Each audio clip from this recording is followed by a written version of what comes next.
want to talk to Doug about what's going on with your case now. Can you tell us basically the gist of how it started and where you're currently exactly. at?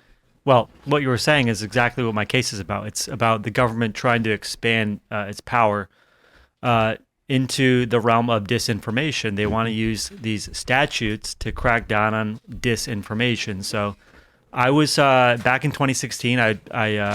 I saw these two funny memes on 4chan, and I posted them to Twitter. It said, you can text your vote Hillary to 55429, whatever the number was.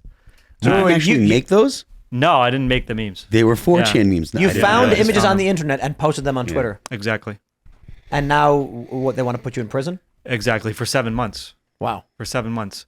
And then so explain the images real quick. Yeah, so there was just these jokes on 4chan. It said, they have a picture of like a Democrat voter, and it says, avoid the lines, skip the lines, stay home, text your vote, just text the word Hillary to the short code number. And so we actually have it. Yeah, there you go. Oh, not anymore. We don't. It's gone. No. Yeah, but for $6, you might have access. Just anyway, kidding. continue. Yeah, you were saying. Yeah, so that was the meme, and then so I posted it on Twitter.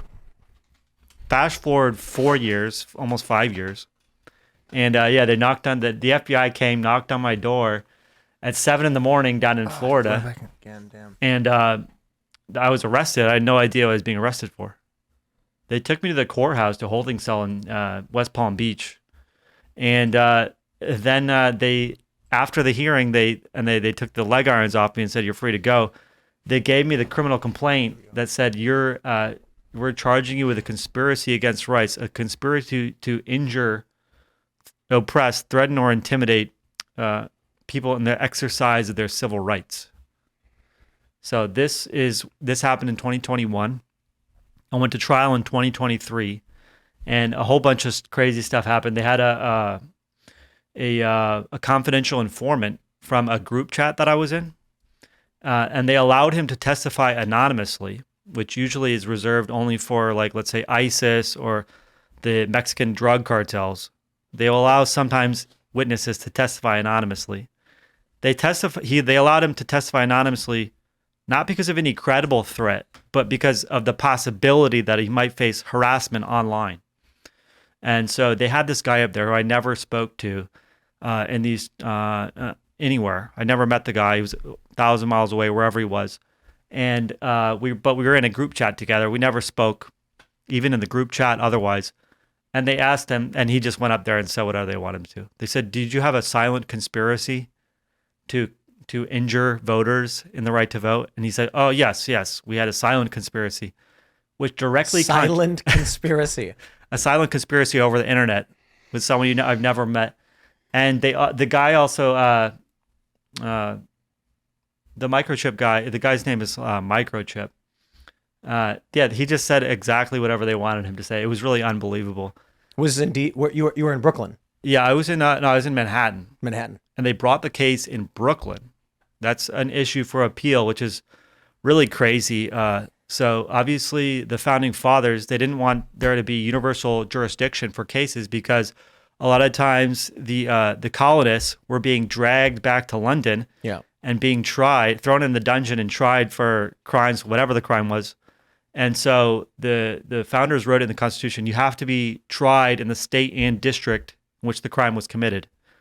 So at trial, they argued that the crime was committed in Brooklyn because the tweets went over the internet wires on the bridge, like the 59, the Holland Tunnel or whatever, because Brooklyn and Manhattan, they share jurisdiction over the waterways.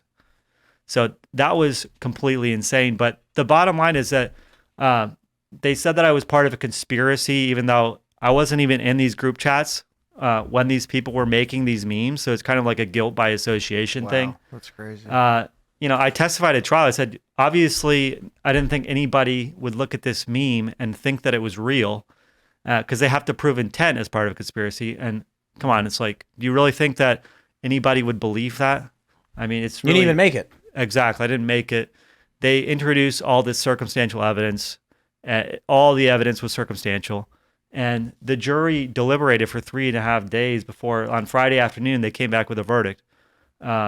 So I was thinking, we were going to get a hung jury because it's going to be really difficult to get an acquittal. I think that's why they brought the case in Brooklyn, because they don't like Trump.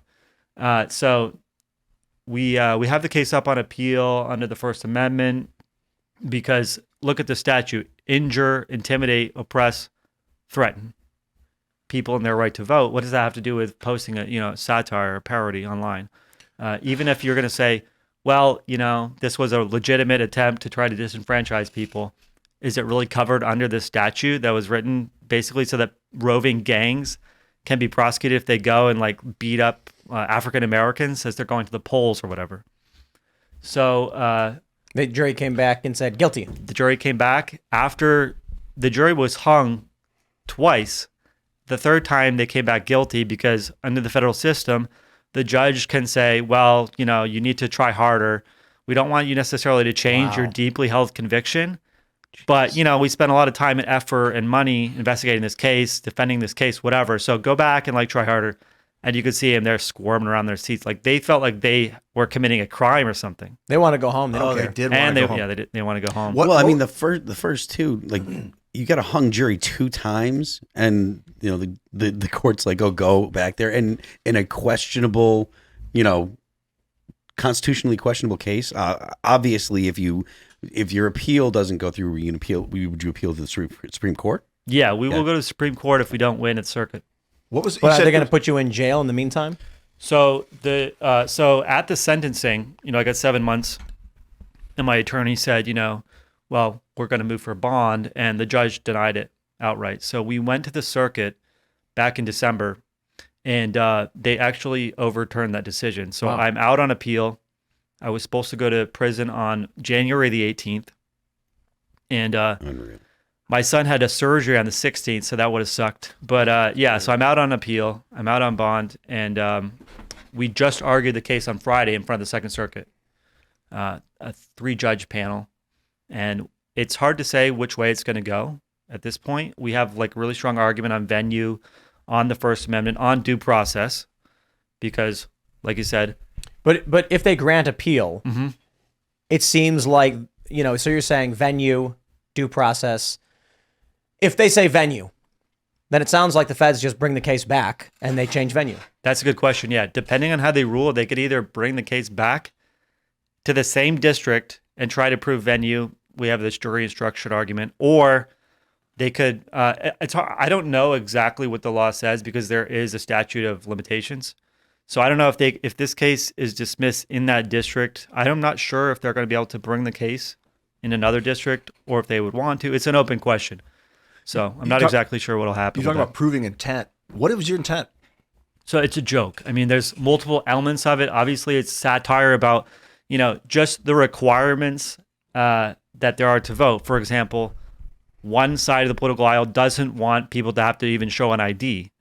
So the idea is it's funny, this is what they would do if they had the power. They literally did almost the exact same thing 4 years later. They're mailing the ballots. Not just that, but there was a woman who made a video. Yeah. What was that? There was a woman, she told Trump supporters to go text to vote? Right, exactly. There's a comedian, which tells you exactly what this is. Did you guys present that in the case? We were allowed to introduce that into evidence. And I was on the stand. My attorney was like, "What is this?" And the judge didn't allow me to talk about what it was. But we did introduce it into evidence. We were allowed to. The jury was allowed to see it? The jury was allowed to see it. It didn't have a phone number on it, which was the difference. It didn't have a phone number on it. It doesn't say paid for by the Hillary campaign, things like that. Right. That was the argument the left made when they were defending the idea that you could make. I mean, here first of all, you don't even have Democrat followers. You're a Trump influencer talking to Trump supporters, and none of the Trump supporters are going to vote for Hillary. It's an absurd argument. Yeah. One thing they did say though, he used hashtags. So that's targeting. And it's like, if anybody was online back then, basically every troll is using the Hillary Clinton hashtags. If you had clicked on the hashtag, it's just a flood of basically nonsense.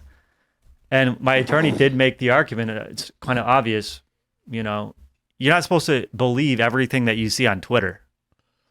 I mean, that's pretty obvious. Not to mention, anybody can Google how to vote, and in 2 seconds, they're going to figure it out. What was these 4 things? You said threaten. There were 4 things. Yeah. Injure, intimidate, threaten or oppress. Injure, intimidate. So is injure like a legal phrase? Oppress. Like Yeah, it's an open question. I mean, there is some case law about that. Now, one of the reasons why we're appealing the case is because if what they say, the word injure can mean to hamper, to make difficult.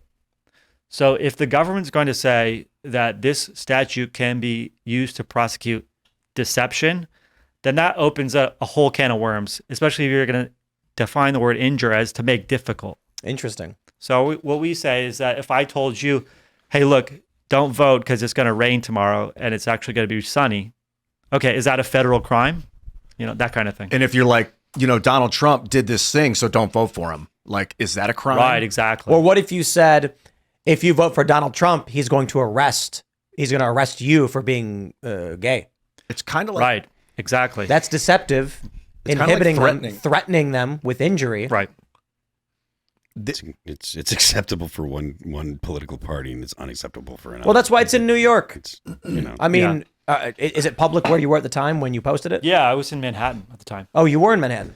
That's a separate district from where they brought the case. So they said the tweet went over the line into Brooklyn? Yeah, over the wires. Exactly. The way I look at it is you don't want to mislead people into not voting, obviously. But I mean, they're just trying to prove that they think that was your intention. Yeah, absolutely. They had to prove that there was an agreement, first of all, which is this is copy and pasting a meme.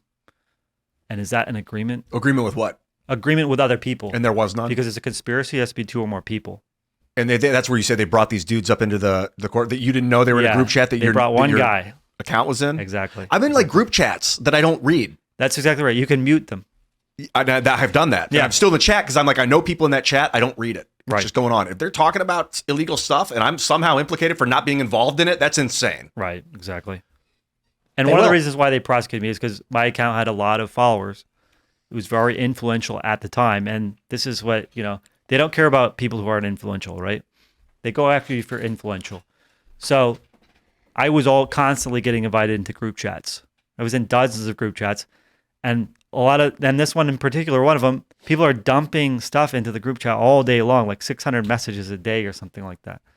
And it's like, I just click mute on these chats, So there has to be an agreement and intent for you to be guilty of a conspiracy. Is there evidence that you muted those chats? So no, because the account's long gone. We don't have access to it anymore. That would have been interesting if we could log in and look and say, look, this chat's Well, maybe muted. Elon Twitter will might still bring have it it. back. Yeah, Right. it's probably still there because if you delete it, the data might still be available. Probably is. Yeah.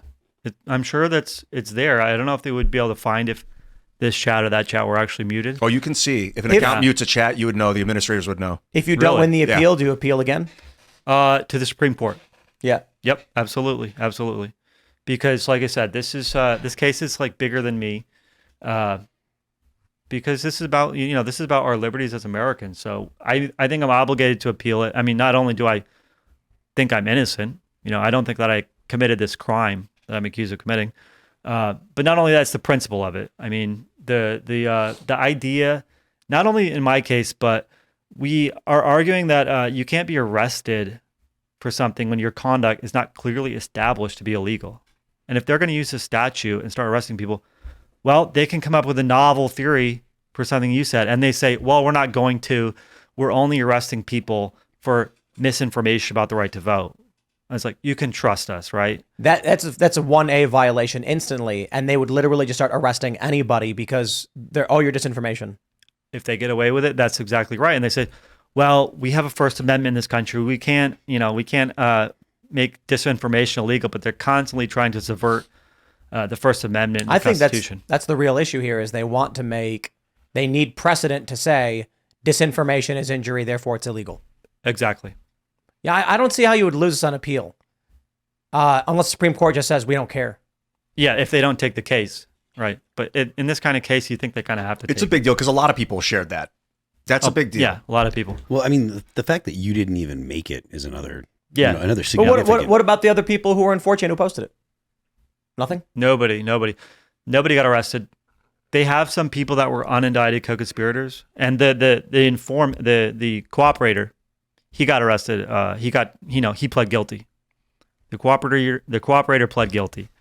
So they twisted his arm, and he got up there and said basically the exact opposite of what he had always said, of what he told the FBI, of what he told journalists. You know, that, look, I just try to create chaos and freak people out and that kind of thing and get attention. Well, you post this meme, obviously.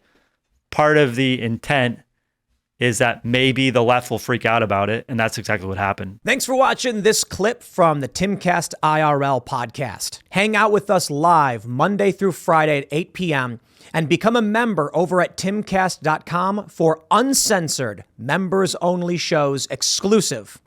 Thanks for hanging out, and we'll see you all next time.